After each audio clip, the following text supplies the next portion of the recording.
बिहार की धरती और हसनपुर की धरती को भी आपका लाभ मिले और किसान को सशक्त करने का काम करें, क्योंकि हमारे देश के प्रधानमंत्री जी का सदैव किसानों की चिंता करते हैं।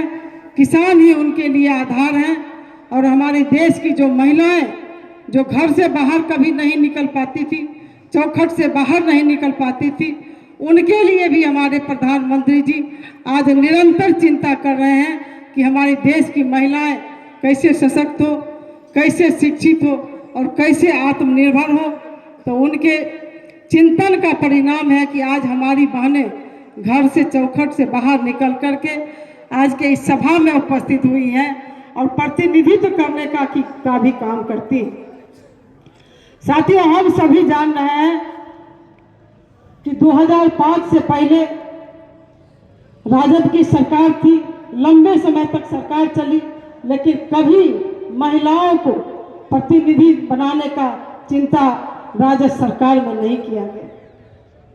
जब आप लोगों के परिश्रम और मेहनत के परिणाम पर मैं 2006 में जब एनडीए गठबंधन की सरकार बनी तो नीतीश कुमार जी और सुशील मोदी जी उन्होंने चिंतन किए और अपने कर्पूरी जी का जो सपना था कि पंचायत के प्रतिनिधि एक अति पिछड़ा समाज का लोग बने, अनुसूचित समाज के लोग बने और हमारी घर की बहू बेटियां पंचायत का प्रतिनिधि बने। तो उनके सपनों को पूरा करने के लिए एनडीए गठबंधन की सरकार, नीतीश कुमार मुख्यमंत्री जी और सुशील कुमार मोदी जी उप मुख्यमंत्री के रूप में महिलाओं को सपनों को पूरा करने का काम किए थे। महिलाओं को पंचायत का चुनाव लड़ने का अवसर प्राप्त हुआ था। महिलाओं को प्रखंड में प्रखंड प्रमुख बनने का सौभाग्य प्राप्त हुआ था। जिला परिषद के अध्यक्ष की कुर्सी को सुशोभित करने का भी सौभाग्य प्राप्त हुआ था। तो एनडीए गठबंधन की सरकार में हुआ था। इससे पहले कभी किसी सरकार ने चिंता नहीं की कि हमारी बहनें भी सशक्त हो और हमारी बहनें भी आत्मनिर्भर हो और हमारी बहनें भी नेतृत्व करें। लेकिन मैं आभार प्रकट करना चाहती हूँ, आज के इस सभा के माध्यम से एनडीए गठबंधन की सरकार जब बनी तो महिलाओं को सशक्त बनाने का जो अवसर मिला उसी का परिणाम है कि आज आपके बीच मैं जिला अध्यक्ष के रूप में आपके बीच काम करने के लिए उपस्थित हुई हूँ और प्रदेश नेतृत्व ने जिम्मेदारी दिए हैं, उसी का परिणाम है। तो साथियों, मैं आप सभी उपस्थित भाई और बहनों का विशेष समय नहीं लेना चाहूँगी, क्योंकि लंबे समय से आप सभी लोग बैठे हैं और बड़ा ही उत्साहपूर्वक इस कार्यक्रम को सफल बनाने का काम किए हैं।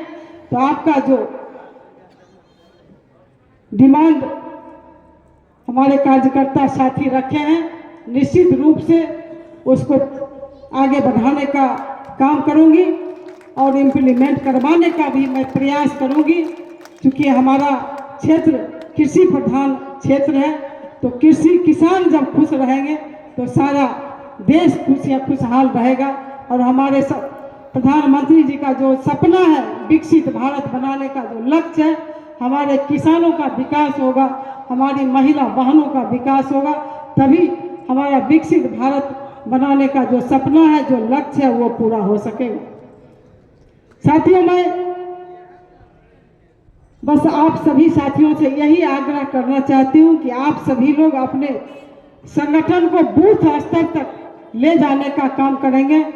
बूथ मजबूत रहेगा तभी हमारा जो लक्ष्य है कि हम हसनपुर विधानसभा को प्राप्त करें, बूथ की मजबूती से ही उस लक्ष्य को हम प्राप्त कर सकेंगे।